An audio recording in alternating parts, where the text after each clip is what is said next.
Welcome back to SL Chennai Speaks Out. Now, the whole tag of police brutality hinges largely on custodial deaths, custodial torture. We can now go back to Dr. R.K. Raghavan, former director of the CBI. So thank you for staying with us. Custodial torture is, in fact, it's brought the police a very bad name in recent times.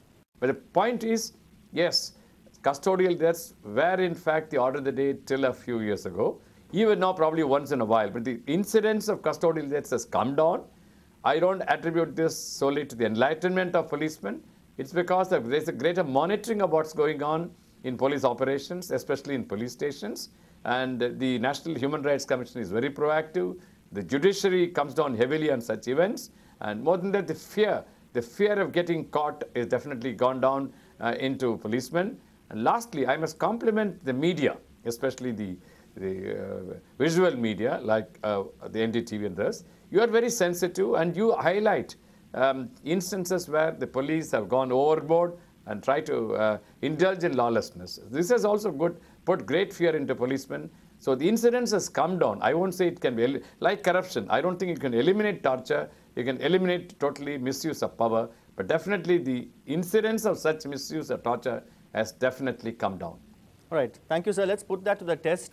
Well, I've just completed the end of last year a study of torture in 9 states in this country, including all the 4 southern states and 5 northern states.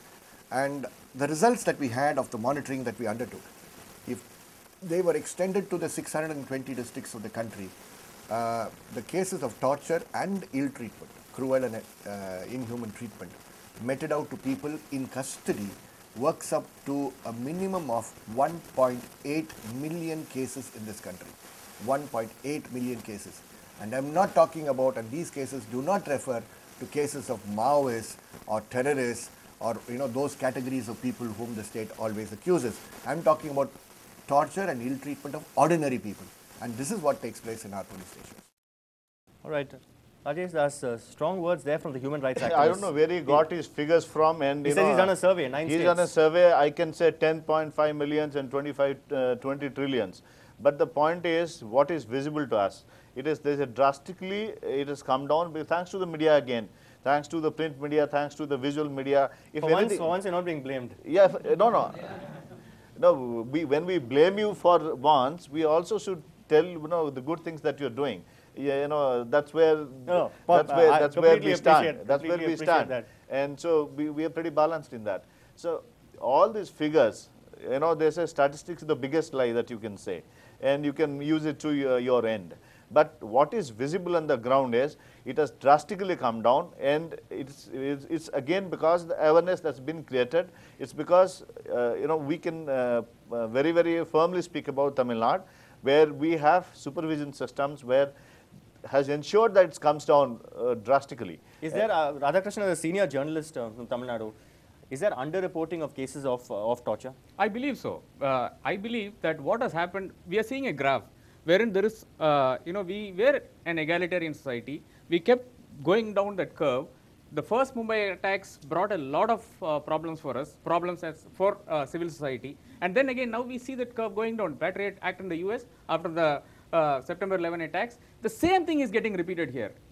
For long years, the police did not behave themselves. I would say behave themselves because you wanted to extract a confession, you wanted to get the case closed, or whatever. I mean, for whatever reasons, you needed to finish a case so that you can put down, 1, as a part of a statistics, and 2, just to ensure that you get ahead with life. Now, in the 90s, what has happened is that because of terrorism, we have a set of so vague laws which actually is trying to target criminalization, but nothing happens. For instance, take this IT Act, Section 69 of the IT Act. It's the vaguest thing that you can have under the sun. If you do an SMS saying that, let us go attack this fellow, you're done for. You can be picked up, you can be put, then you have hundreds of laws. Like if you're in Maharashtra and you go in, there is no way you can come out. That's for a common citizen. But Akila, you have done a lot of research in the National Judicial Academy, also a young lawyer.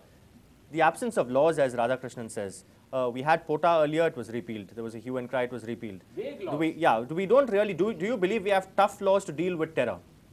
We do have tough laws. I believe that, the weak link that we have is policing, is prevention, and actually, when it comes to laws, I do believe that we have strong enough laws to counter incidents of violence, etc.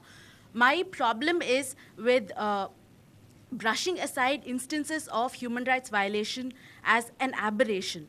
I think each one of those violations of human rights and of constitutional values is a failure of rule of law, is a failure of constitutionalism, and we cannot congratulate ourselves on bringing down the numbers.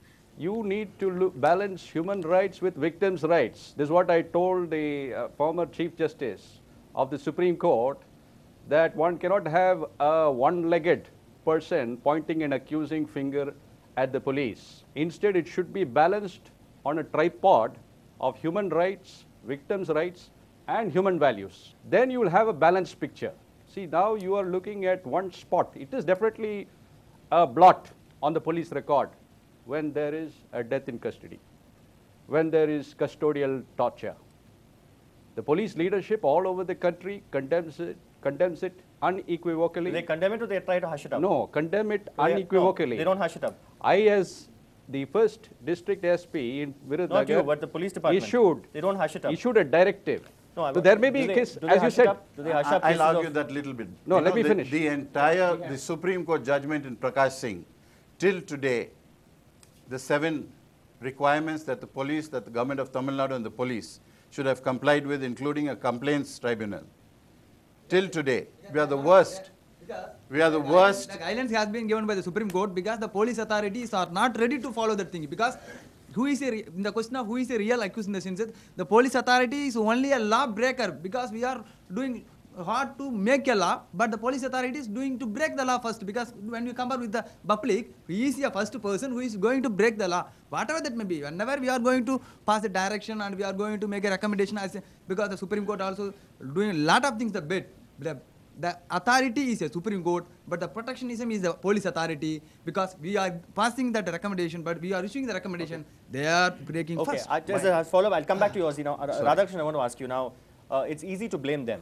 They do have their constraints, and I want to quote statistics here. Tamil Nadu Police, in fact, Tamil Nadu Electricity Board has made a loss of 6,500 crore rupees. The Tamil Nadu Police budget is only 2,500 crore rupees. Now, the strength of 103,000, we are told, officers and men in Tamil Nadu Police, that's still 15% short. The UN has said you need a police-public ratio of 250 is to 1 lakh. UK, which is the size of Tamil Nadu, has 250, but here in Tamil Nadu we have only about 130. So they are grossly understaffed, and sometimes in their quest to show results, these these violations take place. Gross violations, of course.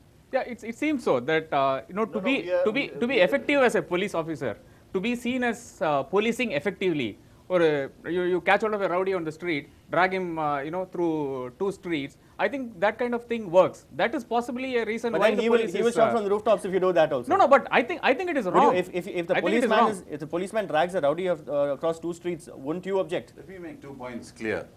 That if the Supreme Court orders were followed, and this new bill, the police bill, the Tamil Nadu bill, comes into real being according to the police orders, if senior officers like you can take a role into this, it will be a major step forward for people to complain. There's a complaints, and also for the police system to work, number 1. 2, I believe that the police have constraints. You concede that they have But constraints. my biggest problem is, stop police bandobast duty for all political VIPs. Okay. Stop. How many of the audience? No more. All right, that's a overwhelming. waste How many of of you? time. How many of you agree? Show of hands. How many of you agree with that point? Just All right. one VIP goes 500 policemen. There was a case when the Prime Minister was gone for a meeting in Delhi for a university. When ambulance was about to pass, the patient died because of the security. So I would like to ask you, sir, what step the police is taking? Like they are really protecting the public or politician?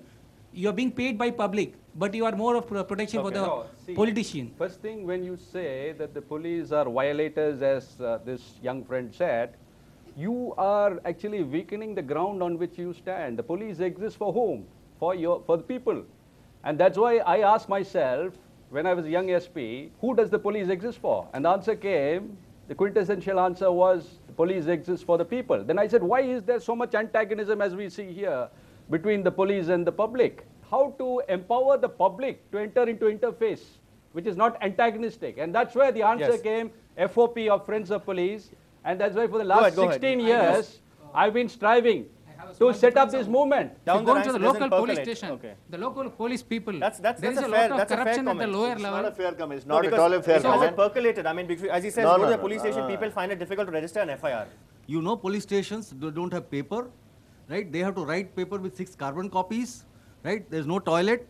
If a lady is coming to police station for complaint, she doesn't have a toilet. This is all not being provided by the IAS officers and the politicians who are behind creating the infrastructure, Too right? much of political bashing. I need to. Listen. This is become a friend of police. Please, No, he's already won. Already Blaming won. it on the lack of infrastructure. No, please. No. Let me just Police- let me just antagonize all of you at one go. No. Let me just tell you. No, hear him out. See, the thing is that unfortunately for us, there are people who make laws for this country, and unfortunately, none of you will get onto the streets and fight for your rights. Earlier, the moment, a criminal approaches a criminal lawyer, an accused person who's, searched by the police, approaches the lawyer, the first thing he will want is, sir, will you make sure the police, will not attack me, or, will he not torture me? Will you make sure that, can you make me surrender in the court instead of the police? Now, that concept is entirely gone. There is no question of, no lawyer is going and surrendering the accused in the court. That was 10 years earlier. Now, the police officers who I'm meeting now every day, they are reluctant to touch the man. They are like, I can assure you, I can tell you that they are playing by the book. Within 24 hours, they are being remanded to the court. But Ozzy Fernandez, is he? You're on the wrong side of the fence. I'm sorry, I think it's only my friend's position as the public prosecutor makes him I was say about to ask him that. I'm extremely sorry to say this. If I ask you one point, whether police violates human rights more through its action or more through inaction? Few months back, they had a law college problem where a student was beaten up in front of a police, and police were not able to do anything at all. They were watching it. It was showcased to the whole public.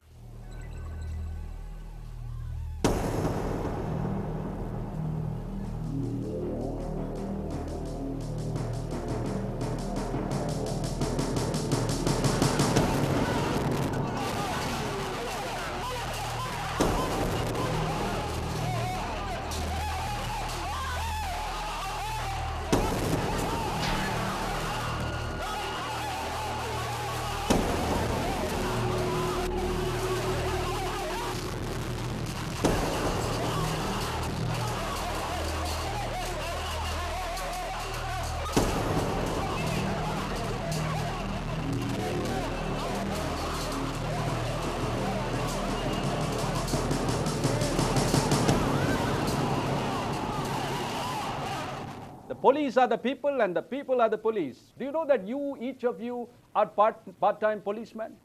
You're not aware. All right, I'm You sure do they know know that they you can are make a part-time citizen's arrest. policeman? All right, I want to bring in Henry. And to that's defend- why when that student said, what were you doing? What were those hundreds of students doing? Henry, in fact, a lot of human rights activists and a lot of members of the public say that there are hardened criminals, and sometimes the police. This is just an accusation that the police sometimes are forced to use third-degree methods on hardened criminals. Well, they have no option. They have no option. Unfortunately, such police officers, however good they may be, good in the honest sense, I don't say they are corrupt people, many of them are good people, but unfortunately this is against the constitution that has given them the powers to be a police officer. And therefore, once the parameters of law has been laid, that there is no going back in terms of using torture for investigation, then they have no option. And therefore, their scientific methods of investigation have to develop. And we have not invested in research. We have not invested in modernization of investigation methods whereby our police officers would be equipped with psychologists, with psychiatrists, who would be able to find new ways of how to handle such people. I know it is tough. I don't want to belittle them at all. But they have no option because Article 21 of our Constitution is extremely clear, and the Convention Against Torture of the United Nations is also extremely clear. All right, thank you, Henry. Time to take another short break. When we return, we'll ask all our panelists and the members of the audience after this break as to whether we trust our police enough.